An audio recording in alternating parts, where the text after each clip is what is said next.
بسم اللہ الرحمن الرحیم۔ غزوہ بنی قریظہ کے بعد مسلمانوں کو مزید کئی عسکری کارروائیاں انجام دینی پڑیں۔ ان میں اہم کارروائیاں حسب ذیل ہیں۔ ابو رافع سلام بن ابی الحقیق کا قتل، ذی الحجہ 5 ہجری۔ یہ شخص حجاز کا تاجر اور یہود خیبر کا رئیس تھا اور ان بڑے مجرمین میں سے ایک تھا جنہوں نے اہل مدینہ کے خلاف جماعتوں کو ورغلانے اور مدینہ لانے کا کام کیا تھا۔ چنانچہ جب مسلمان احزاب اور قریظہ سے فارغ ہو چکے تو خزرج کے 5 آدمی اس شخص کو قتل کرنے کے لیے تیار ہوئے تاکہ کعب بن اشرف کو قتل کر کے اوس نے جیسا شرف حاصل کیا تھا ویسا ہی شرف خزرج بھی حاصل کر لیں۔ پھر یہ لوگ خیبر کے اطراف میں واقع اس کے قلعے کے پاس پہنچے۔ اس وقت سورج غروب ہو چکا تھا۔ ان کے قائد عبداللہ بن عتیق رضی اللہ عنہ نے کہا، تم لوگ یہیں ٹھہرو، میں جاتا ہوں اور دروازے کے پہرے دار کے ساتھ کوئی لطیف حیلہ اختیار کرتا ہوں، ممکن ہے اندر داخل ہو جاؤں۔ اس کے بعد وہ تشریف لے گئے اور دروازے کے قریب جا کر سر پر کپڑا ڈال کر یوں بیٹھ گئے گویا قضائے حاجت کر رہے ہیں۔ پہرے دار نے زور سے پکار کر کہا، او اللہ کے بندے، اگر اندر آنا ہے تو آ جا، ورنہ میں دروازہ بند کرنے جا رہا ہوں۔ عبداللہ بن عتیق رضی اللہ عنہ اندر داخل ہو گئے اور چھپ گئے۔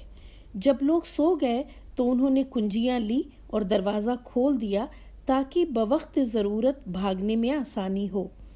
اس کے بعد انہوں نے ابو رافع کے حجرے کا رخ کیا۔ ادھر جاتے ہوئے جو دروازے کھولتے اسے اندر سے بند کر لیتے تاکہ لوگوں کو اگر ان کا پتہ لگ بھی جائے تو لوگوں کے پہنچنے سے پہلے وہ ابو رافع کو قتل کر لیں۔ جب اس کے حجرے میں پہنچے تو وہ اپنے بال بچوں کے درمیان تاریکی میں سو رہا تھا اور پتہ نہیں چل رہا تھا کہ وہ کہاں ہے، لہٰذا انہوں نے آواز دی، ابو رافع؟ اس نے کہا، کون ہے؟ عبداللہ رضی اللہ عنہ نے آواز کا رخ کیا اور تلوار کی ایک ضرب لگائی، لیکن چونکہ ہڑبڑائے ہوئے تھے اس لیے کاری ضرب نہ لگی اور اس نے زور کی چیخ ماری۔ وہ جھٹ باہر نکل گئے اور آواز بدل کر آئے گویا مدد کرنے آئے ہیں۔ کہا، ابو رافع یہ کیسی آواز تھی؟ اس نے کہا، تیری ماں برباد ہو، ایک آدمی نے ابھی مجھے اس کمرے میں تلوار ماری ہے۔ اب انہوں نے دوبارہ اس کا رخ کیا اور تلوار کی ایسی زوردار ضرب لگائی کہ وہ خون میں لت پت ہو گیا، لیکن اب بھی قتل نہ ہو سکا، اس لیے انہوں نے اس کے پیٹ پر تلوار رکھ کر دبا دی اور وہ پیٹھ تک اتر گئی۔ اس کے بعد انہوں نے ایک ایک دروازہ کھولا اور باہر نکلے۔ چاندنی رات تھی اور ان کی نگاہ کمزور، انہوں نے سمجھا زمین تک پہنچ چکے ہیں۔ پاؤں بڑھایا تو سیڑھی سے نیچے آ رہے اور پاؤں میں چوٹ آ گئی۔ انہوں نے پگڑی سے پاؤں باندھا اور دروازے کے پاس چھپ گئے۔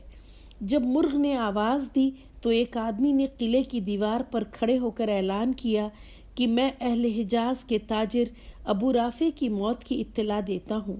عبداللہ بن عتیق جان گئے کہ وہ مر چکا ہے، لہٰذا اپنے ساتھیوں کے پاس آ گئے اور سب نے مدینے کی راہ لی۔ رسول اللہ صلی اللہ علیہ وسلم کے پاس پہنچ کر واقعہ بیان کیا۔ آپ نے ان کے پاؤں پر دست مبارک پھیرا اور انہیں ایسا لگا کہ گویا کبھی کوئی تکلیف ہی نہیں ہوئی۔